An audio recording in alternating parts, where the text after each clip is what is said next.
축복합니다. 오늘 본문을 묵상하면서 그가 또한 이루시리라 라는 제목으로 오늘 말씀을 준비해 보았습니다. 우리는 살아가면서 내 입장에서 상황을 해석해내는데 특화되어 있는 존재들로 만들어져 갑니다. 유명한 철학자인 데카르트도 나는 생각한다, 고로 나는 존재한다 라는 유명한 말을 함으로써 인간은 생각하는 존재라는 것을 철학적으로 정의하게 됩니다. 우리는 생각하는 존재입니다. 이 세상을 바라보면서 해석하고 공동체 속에서 나의 존재를 확인하며 관계를 해석해 나갑니다. 한평생 그렇게 살아왔기 때문에 나 중심적으로 생각하는 것이 매우 익숙한 것이 우리 인간이라는 존재입니다. 하지만 성경은 나 중심적으로 모든 것을 해석하는 인간의 지성을 하나님 중심적으로 생각하며 해석하도록 도전을 합니다. 비록 나 중심적으로 세상을 바라보고 해석하는 것이 항상 나쁜 것만은 아닙니다. 하지만 이 세상의 모든 일들을 그렇게만 바라보고 해석한다면 때론 성도의 신앙에 혼란과 어려움을 가져오기도 합니다. 그중 핵심이 바로 오늘 본문에 나온 거룩함 또는 성화라는 개념입니다. 오늘 본문 말씀은 사도 바울이 데살로니가 교회 성도들에게 보내는 편지를 기도로 마무리하는 장면을 보여주고 있습니다. 여기서 사도 바울은 하나님께서 데살로니가 성도들을 위해서 두 가지를 해주길 원한다라고 기도를 하고 있습니다. 한번 23절 한번 보도록 하겠습니다. 23절 평강의 하나님이 친히 너희를 온전히 거룩하게 하시고 또 너희의 온 영과 혼과 몸이 우리 주 예수 그리스도께서 강림하실 때에 흠없게 보존되기를 원하노라. 여기서 사도 바울이 말하고 있는 그 첫 번째는 바로 성도들이 이 세상에 살아가면서 그들의 삶이 거룩하길 바라는 것이고, 두 번째는 예수께서 재림하실 때에 이들의 몸과 마음이 죄로 가득한 것이 아니라 깨끗한 바로 하나님 앞에서 흠없는 자들로 보존이 되길 바란다는 것입니다. 그런데 여기서 우리가 주목해야 할 것은 사도 바울은 그들이 노력해서 그렇게 바란다고 쓰여 있지 않다는 것입니다. 누가 한다고 써 있죠? 바로 하나님, 평강의 하나님께서 친히 직접 그들을 온전히 거룩하게 하시고, 그리고 그 하나님께서 친히 성도를 흠없게 보존하실 것이라고 선포를 기도 형식으로 오늘 말씀에서 하고 있는 것입니다. 그런데 이것을 천천히 읽지 않으면은 사람은 나 중심적인 사고를 갖고 있기 때문에 내가 해야 하는 것으로 착각하고 오해해서 해석해 나갈 수 있다는 것이지요. 성도 여러분, 거룩하게 산다는 것이 무엇인가요? 거룩하게 산다는 것은 바로 이 세상에 살아가고 있지만 더 이상 세상의 기준을 가지고 살지 않는다는 것입니다. 그런데 이것은 우리 힘으로 할 수 없는 것이에요. 왜냐하면 가장 근본적인 우리의 마음이 변하지 않고서는 삶 속에서 나타낼 수 없는 그런 일이기 때문입니다. 당연히 그런 척은 할 수 있어요. 하지만 마음 깊은 곳에서 거룩함이 풍겨져 나온다는 것은 마음 깊은 곳에 그 무엇이 있고 그것에 대한 순수한 목적이 무엇인가가 중요한데, 하나님 없이는 그 목적이 어쩔 수 없이 지극히 인간적이고 나 중심적일 수밖에 없다는 거예요. 왜냐하면 우리 안에는 선함이 전혀 없기 때문이죠. 우리는 우리 스스로 선을 구현해낼 능력이 전혀 없어요. 이 세상에서 선한 분은 오직 한 분, 예수님만 선하신 분이었습니다. 그렇기 때문에 우린 본질적으로 선함이 없고 선할 수도 없어요. 그런데 문제는 우리가 너무 나 중심적인 사고로 평생을 살아왔기 때문에, 그리고 나의 가치를 이제 평가를 할 때 상대적으로 평가를 할 때가 많아서 자주 내 자신을 봤을 때 이 정도면 괜찮지, 저 사람들에 비해서는 나 정도면은 정말 괜찮지 라고 쉽게 생각하기도 한다는 것입니다. 그런데 사도 바울은 그런 생각을 정면으로 반박을 하고 있는 것입니다. 이것은 하나님께서 친히 하실 것이다. 그 하나님의 능력을 너희 삶 속에서 기대해라 라고 선포를 하고 있는 것입니다. 너무나 많은 경우 우리는 노력을 통해서, 내 노력을 통해서 거룩해지려고 해요.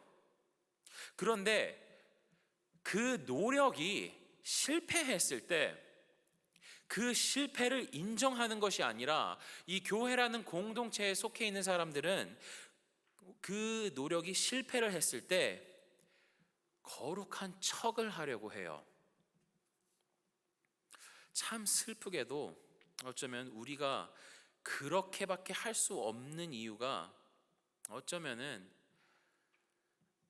우리는 그렇게 할 수밖에 없는 그런 공동체를 만든 것이 아닌가란 깊은 고민을 해봐야 할 필요도 있습니다. 그런데 그 반대로 노력을 했는데 실패하고 그 실패로 인해서 완전히 절망하는 사람들도 있어요. 역시 나는 안 돼. 오늘도 또 실패를 했잖아. 이거 봐, 어쩔 수 없어. 나는 어쩔 수 없어. 이렇게 절망하는 사람들도 정말 많이 있습니다. 그런데 이것도 마찬가지로 똑같이 잘못된 것이에요. 왜냐하면 절망에 빠진 것 자체도 나 중심적으로 생각을 해서 그렇게 되는 것이기 때문입니다. 내가 부족해서 못한 거니까, 내가 노력이 부족해서 어쩔 수 없었던 것이니까 라고 단정 짓는 것이니까요. 두 방식 모두가 결국에는 나 중심적인 해석을 통해서 한 노력이기 때문에, 그 노력을 통하여서 이렇든지 아니면 저렇든지 했던 거기 때문에 사도 바울이 기도한 것과는 틀린 방식이 돼버리는 것이죠. 그렇다면은 어떻게 해야 되는 걸까요? 사도 바울은 하나님 그 자체에 집중하기를 원하는 것입니다. 바로 하나님 중심으로 말씀을 바라보고 하나님 중심으로 내 삶에 적용하는 것을 말하고 있는 것입니다. 성도의 믿음의 기반은 나 자신이 아니라 온전히 하나님이어야만 하는 것입니다. 성도가 성경 속에서 하나님께서 자신을 어떻게 그의 백성들에게 나타내셨는지, 자신이 어떠한 하나님이라고 선포하시는지에 집중을 두고 적용을 하길 원한다는 것이죠. 성경이란 책은 그런 책이에요. 하나님의 이야기, 하나님이 자신의 백성들에게 나는 이런 하나님이다 라고 자신을 조금씩 계속 나타낸 이야기예요. 어떤 상황을 통하여서, 이런 상황이든 저런 상황이든, 또는 어느 특정 사람들을 통하여서, 때로는 선지자들을 통하여서, 왕을 통하여서 자신을 조금씩 드러내는 그런 이야기가 바로 우리가 갖고 읽고 있는 이 성경이라는 책이에요. 우리에게 선물로 주어진 이 믿음, 우리에게 허락하신 이 믿음은 성경에 나타난 그 하나님을 기반으로 이해하고 우리의 삶 속에 적용을 해야만이 온전히 그 믿음을 통해서 우리 삶 속에서 예수 그리스도의 형상이 나타나게 되는 것입니다. 우리가 이 세상을 다 살고 하나님 앞에 섰을 때도 마찬가지예요. 우리의 힘으로는 할 수 없어요. 내 안에 선한 것이 하나도 없기 때문입니다. 하나님께서는 우리 마음 속에 예수 그리스도를 허락해 주시지 않으시면은 우린 희망이 하나도 없는 것입니다. 우리의 무수한 노력도 하나님 앞에서는 무의미한 이유가 바로 하나님의 완벽함에 그 누구도 도달할 수 없기 때문입니다. 그렇기 때문에 성도는 자신의 능력이 넘쳐서 자신을 믿거나 또는 능력이 너무 부족하다고 생각을 해서 낙심하지 말고, 성도는, 다시 말해 우리는 우리를 부르신 이가 누구신지를 분명히 기억해 내야 하는 것입니다. 왜냐하면은 우리를 부르신 이는 미쁘신 이라고 사도 바울은 24절에서 말을 하고 있습니다. 미쁘신이란 단어의 뜻이 무엇인지 혹시 알고 계신가요? 저는 처음에 좀 약간 헷갈렸어요. 그래서 사전을 직접 찾아봤는데 사전에서는 미쁘신이란 뜻을 이렇게 말하고 있더라고요. 믿을 만한, 믿을 수 있는, 또 우리가 좀 더 익숙한 단어로 하면 신실한, 그런 뜻이에요. 다시 말해서 우리를 부르신 이는 신실한 분이시라는 거예요. 우리가 굳건히 믿을 수 있는 분이시라는 것입니다. 그렇기 때문에 우리 삶 가운데서 시작하신 그 성화의 작업을, 그 거룩함의 작업을 온전히 완성시키실 것이라는 것을 믿을 수 있는 분이라는 것입니다. 우리가 이 작업을 시작하신 분이 중간에 멈추시지 않으실 것이라는 것을 믿을 수 있는 이유가 바로 하나님 그분 자체에 있는 것이에요. 왜냐하면 하나님은 미쁘신 분이시기 때문이십니다. 그 미쁘신 하나님께서는 지금도 쉬지 않고 일하고 계시며 이 모든 것을 이루실 때까지 멈추시지 않으시고 늘 우리와 함께 하여 주시고 우리를 붙들어 주시고 우리를 이끌어 주시는 그런 하나님이시라는 것을 믿으시길 바랍니다.